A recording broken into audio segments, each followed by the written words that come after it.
बच्चों, आज हम सुनेंगे लकड़हारा और सुनहरी कुल्हाड़ी की कहानी और इससे कुछ सीखेंगे भी। एक समय की बात है, जंगल के पास एक लकड़हारा रहता था। वो जंगल में लकड़ी इकट्ठा करता था और उन्हें पास के बाजार में बेचता था कुछ पैसों के लिए। एक दिन की बात है, वो एक पेड़ काट रहा था। तभी हुआ ये कि गलती से उसकी कुल्हाड़ी पास की एक नदी में गिर गई। नदी बहुत ज़्यादा गहरी थी और तेजी से बह रही थी।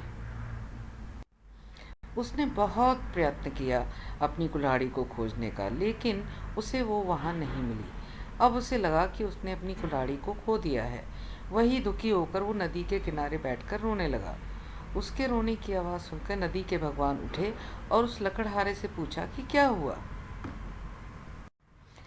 लकड़हारे ने उन्हें अपनी दुखद कहानी बताई। नदी के भगवान को उस लकड़हारे के ऊपर दया आई और वो उसकी मेहनत और सच्चाई देखकर उसकी मदद करने की पेशकश की। वो नदी में गायब हो गए और एक सुनहरी कुल्हाड़ी वापस लेकर आए, लेकिन लकड़हारे ने कहा कि ये उसकी नहीं है। वो फिर से गायब हो गए और अब की बार वो चांदी की कुल्हाड़ी लेकर वापस आए, लेकिन इस बार भी लकड़हारे ने कहा कि ये कुल्हाड़ी भी उसकी नहीं है।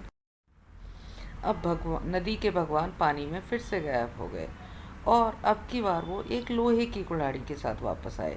की कुल्हाड़ी देखकर लकड़हारा मुस्कुराया और बोला कि ये उसकी कुल्हाड़ी है।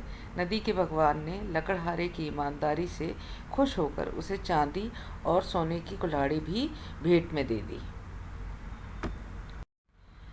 तो बच्चों, इससे हमें क्या सीखने को मिलता है? इस कहानी से हमें यह सीखने को मिलता है कि ईमानदारी सर्वोत्तम नीति है, यानी कि हमें हमेशा सच बोलना चाहिए।